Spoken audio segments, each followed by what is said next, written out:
नमस्ते, स्वागत है आप सभी का सीए गुरुजी यूट्यूब चैनल पर। आज इस वीडियो में डिस्कस कर रहे हैं ई इनवॉइस के कुछ नए एफएक्यू जिससे आपकी बहुत सारी क्वेरीज सॉल्व हो सकती हैं।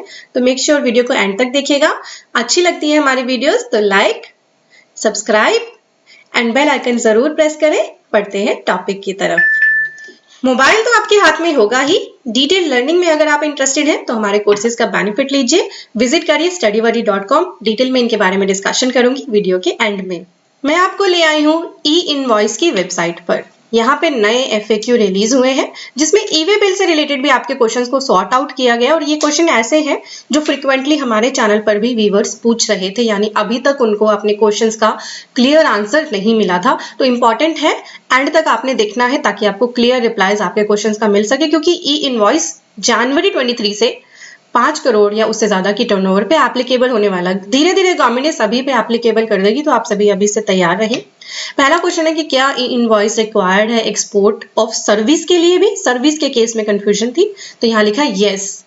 If you are eligible for e-invoicing, all the invoice of B2B and exports need to be registered. तो export of service के लिए भी अगर आप e-invoice के लिए eligible हो गए हैं, आपको क्या बनाना है? e-invoice.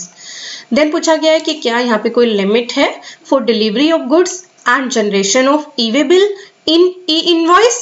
क्या ई-इनवॉइस के साथ ही ई-वे बिल और गुड्स की डिलीवरी की भी कोई मैंडेशन है या टाइम लिमिट है? तो यहाँ लिखा नहीं, there is no time limit for the delivery of goods or generation of e-way bill for the e-invoice। यानी e-invoice को इनके साथ लिंक नहीं करना है, जो उनकी पर्टिकुलर अपनी टाइमलाइन है उसी के अकॉर्डिंग आपने एक्शन लेना है।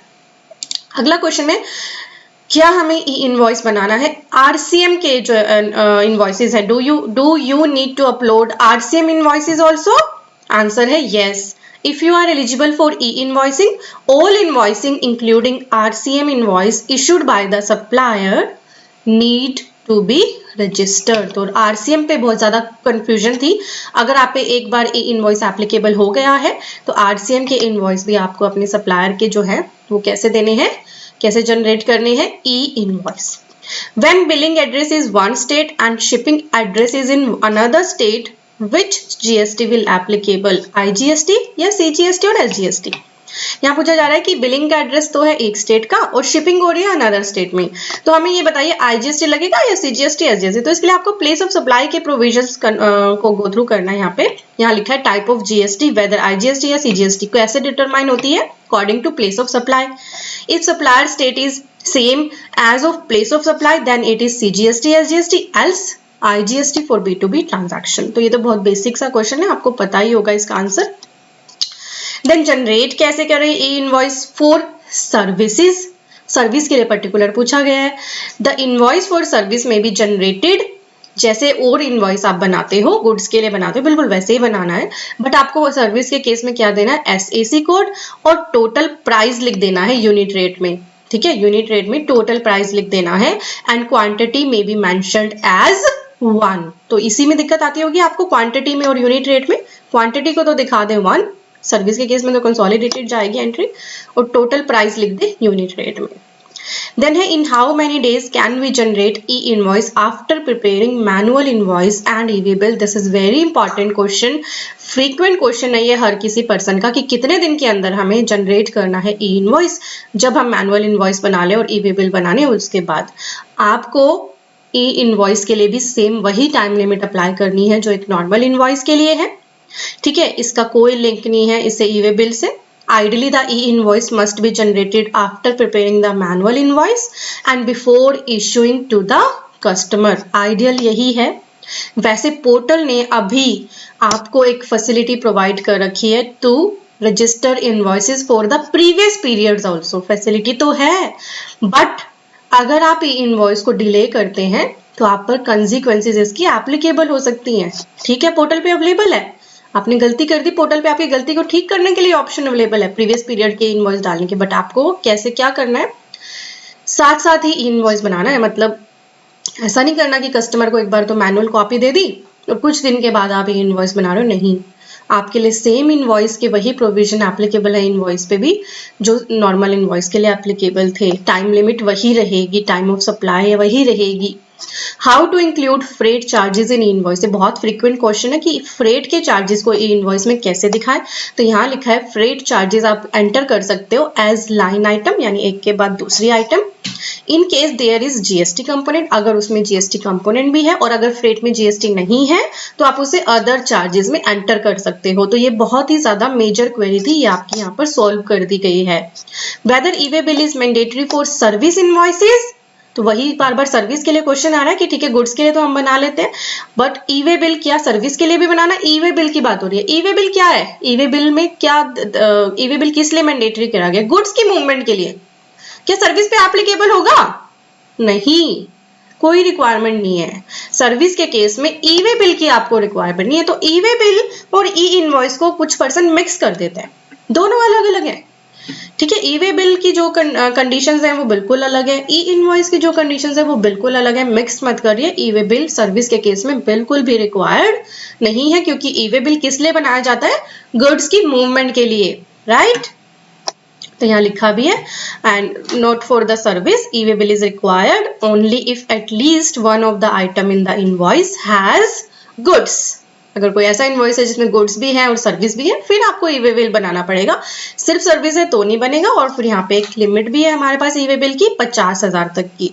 अगर आपकी इनवॉइस की वैल्यू 50,000 से एक्सीड करती है तभी ई इनवॉइस बनता है, अदरवाइज नहीं बनता।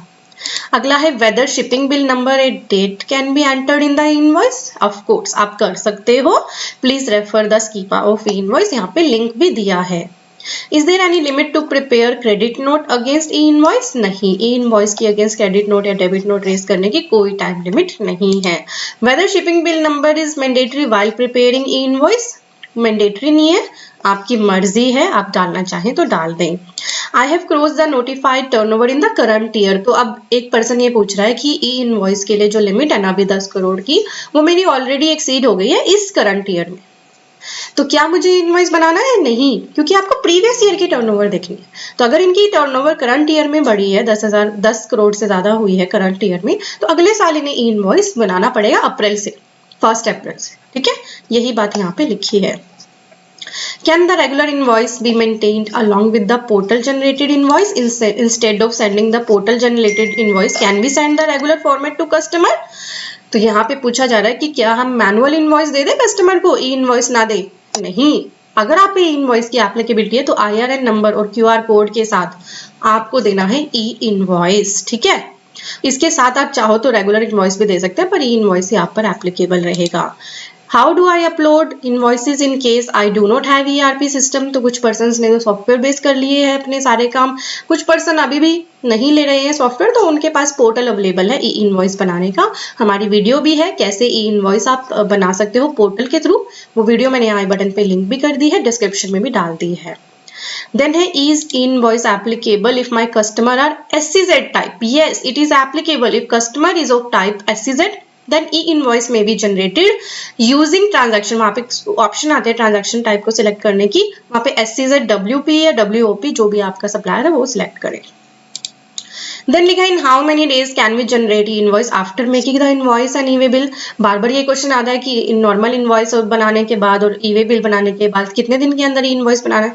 ये क्वेश्चन ही आपका गलत है, क्योंकि नॉर्मल इनवॉइस के ही सारे रूल ई इनवॉइस पे भी एप्लीकेबल है। आप अगर वो टाइम लिमिट्स फॉलो नहीं करते हो तो आप पर कंसिक्वेंसेस आ सकती है। प्रेजेंटली सिस्टम आपको प्रीवियस पीरियड के ई इनवॉइस डालने को अलाउ कर रहा है, but ideally E invoice must be generated after making the manual invoice and before issuing the invoice to the customer। इस बात को आप नोट कर लीजिए प्लीज, मेरी रिक्वेस्ट है, आप ये गलती मत करना। बाद में जब केसेस लगते हैं तो इन्हीं चीजों पे जाके सारी दिक्कतें आती हैं, आपसे टैक्स की रिकवरीज, पेनल्टीज ली जा सकती हैं। If we miss to upload the invoice, then what is the solution? अगर आप भूल गए इनवॉइस को अपलोड करना तो क्या सोल्यूशन है? तो सिस्टम ने अभी प्रीवियस पीरियड के इनवॉइस को अपलोड करने की ऑप्शन दे रखी है, तो अगर आपने मिस कर दिया तो आप फिर भी जनरेट कर सकते हैं इनवॉइस, बट आप पे फिर फ्यूचर की जो कंसिक्वेंसेज है वो रहेंगी। ठीक है, पोर्टल अलाउ कर रहा है, दैट इसका ये मतलब नहीं है कि आपसे कुछ भी कंसिक्वेंसी आप पर नहीं होंगी, वो रहेंगी। Do I need to upload the digital signature और इनवॉइस बॉर्डर? नहीं, ऐसी कोई भी मैंडेशन नहीं है। Where can I find tutorial on e invoice system, e invoice के ट्यूटोरियल के लिए भी यहाँ पे लिंक दिया, आप इनको भी देख सकते हैं अंडरस्टैंडिंग के लिए। Where do I print the QR code, IR and acknowledgement number on the invoice? There is no specific place. So invoice पे ये पूछा जा रहा है कि कहाँ लिखे हम IR and QR code, acknowledgement number. तो ऐसा कोई पर्टिकुलर स्पेस डिफाइन नहीं है, आपको जहां कन्वीनियंट लगे आप इनवॉइस पे लिख सकते हैं। आप ई वे बिल कैसे जनरेट कर सकते हैं? For carrying goods through the train, तो ई वे बिल में वो ऑप्शन होती है, आप ट्रेन की डिटेल वहां पे एंटर कर सकते हो। In case of train you may enter the railway receipt number and date instead of vehicle number. I am unable to enter slash in the document number. What should I do? Document number in invoice should not be starting with 0 या slash and dash. You should pass the document number without such character. तो इस तरह के character invoice में allowed नहीं है, तो आपको उनके बिना ही ये एंटर करने हैं। Whether manual invoice with USD, Euro currency and invoice with INR be used or can we upload export invoice detail with foreign currency? All invoices to be registered on the portal should contain the value in INR. However, there are some optional field in the schema in which foreign currency may be include. तो ये थे बहुत important ई invoice और साथ ही कुछ ई way bill के question. अभी भी आपके माइंड में कोई ई इनवॉइस का क्वेश्चन है तो कमेंट करके आप पूछ सकते हैं। अब डिस्कशन करते हैं हमारे कोर्सेज के लिए। आपकी कन्वीनियंस के लिए हमने बहुत सारे कोर्सेज प्रोवाइड करे हैं और बिल्कुल पॉकेट फ्रेंडली। सबसे पॉपुलर कोर्स है आजकल हमारा TDS एंड TCS कोर्स, क्योंकि ये कोर्स इतना पॉकेट फ्रेंडली हमने बनाया है और इस तरह से डिजाइन किया है कि इसको लेने के बाद आप अपनी खुद की कंसल्टेंसी स्टार्ट कर सकते हैं। अलग से है ये TDS ऑन प्रॉपर्टी का, अगर ये वैसे इसके अंदर भी इंक्लूड है, आपको सिर्फ TDS ऑन प्रॉपर्टी का कंसेप्ट सीखना है तो वो अलग से प्रोवाइड किया गया है।